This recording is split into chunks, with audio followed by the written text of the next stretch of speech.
All right, y'all, what's going on? It's Combo Breaker 99 back with another post-fight discussion video. All right, y'all, let's talk about this one. Jacqueline Cavalcanti versus Josiane Nunes. First off, I got to say this was a good fight.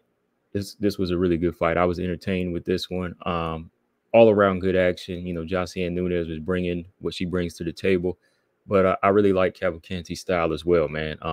It was a kind of a high-paced chess match. You know, it kind of had that pace to it at times where it was a little tense. One was waiting on the other, but then somebody would let go. You know, it's just one of those type of fights. Going into this one, I know some people felt like Josiane Nunes had the power and definitely had the power and maybe even the pressure to close the distance. But just off what I've seen from Cavalcanti in some of her past fights, how she was just able to mix it up and just keep her range and just comfortably, you know, pick her shots. I had to go with her in this fight. You know, I was pretty confident in this one where I was like, you know, I think Cavalcanti might do the same thing she did to some of the fighters in the past, like, you know, Melissa Croton to get the belt, even the Zara Farron, even though this was a different size of a fighter. But outside of, you know, Josiane Nunes's left hand, you know, she's really lacking some things. Like, she doesn't really have a sharp ground game. And if she can't land that left hand, you know, she's going to be out of luck. You know, she has a decent jab when she lets it go, but she's very power dependent, you know. So if Cavalcanti could just find her rhythm, which she did early on, I was like, I think she's going to take this home, you know. And the first round, I think that was the most competitive round where I thought Jackie was building the lead, you know, with, you know, low kicks, the jab, those straight right hands right down the pipe, right through the guard, good timing.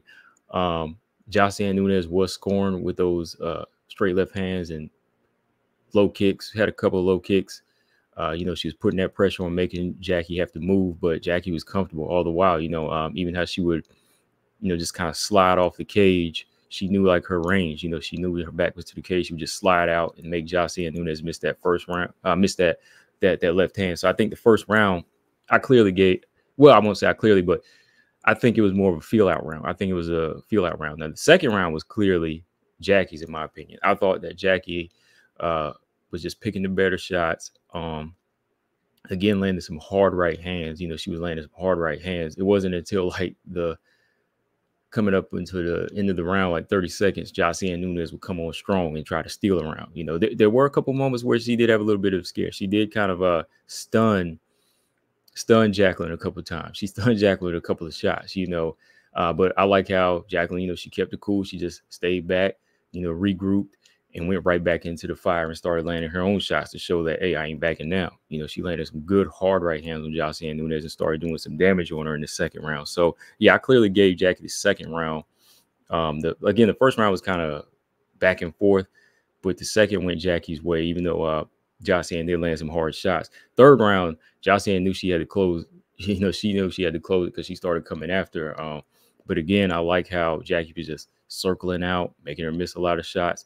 Every time they would get into that pocket, it was action. You know, somebody would let their shots go. Jackie would let that right hand go.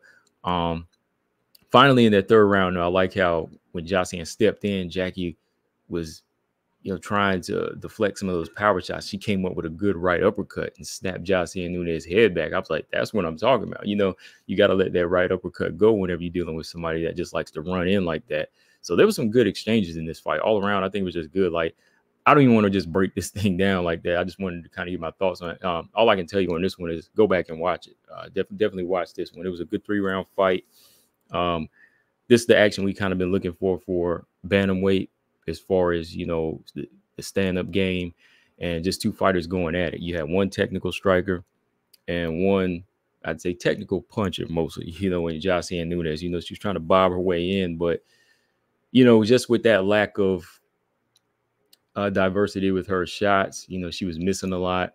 Every now and then she would land a hard power shot, but she just didn't really have a good game, like to maybe jab to the chest, jab to the body, then come up top with the left hand and just keep that educated pressure on. But again, you know, Jackie, I think the way she eyeballs her range and the way she uses leg kicks and measures with the jab, that's another thing. You know, she kept pawing with that jab to find her range. You know, she was just doing a lot of, you know, experience things, you know, a lot of good little veteran tricks, you know, with her hands. So I'm impressed with her stand-up game, you know, when it comes down to the strikers in the bantamweight division. I know it needs to be tested against a higher level fighter, but let's see who could be next for Jacqueline Cavalcanti real quick.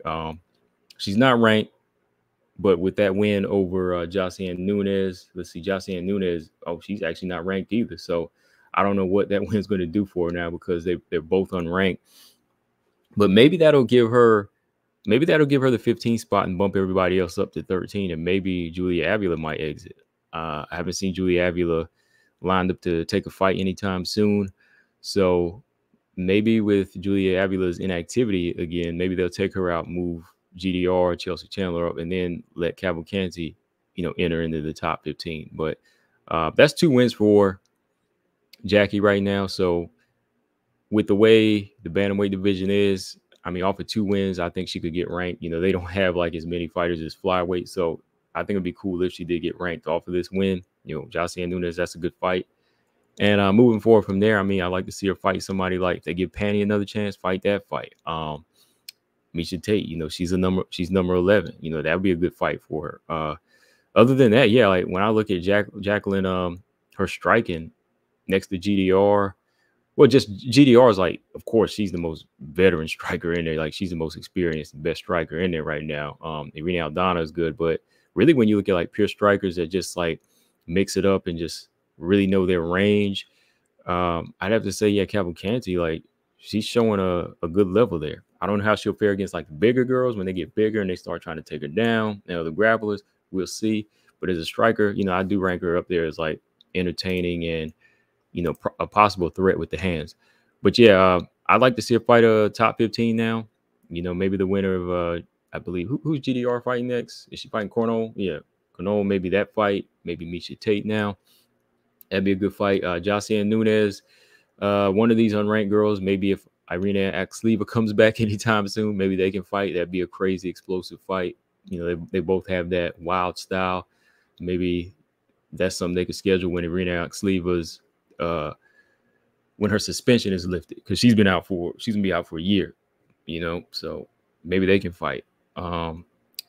Melissa Dixon, I believe she's got a fight lined up against Montserrat Rendon. So anybody out there for Jocelyn and Julia Avila, if Julia Avila is coming back anytime soon, you know, any of those fighters would be good for her. But let me know, guys, what y'all thought of the fight. Again, check this one out. This was a good fight. You know, kind of went under the radar. I didn't get fight of the night or anything, a performance of the night, but it was definitely one of the highlights on last night's card. But let me know what y'all think. If y'all did see it, what's next for Jocelyn? What's next for Jacqueline? Make sure y'all subscribe, hit the like button, Combo Breaker 99. I'm out. Peace.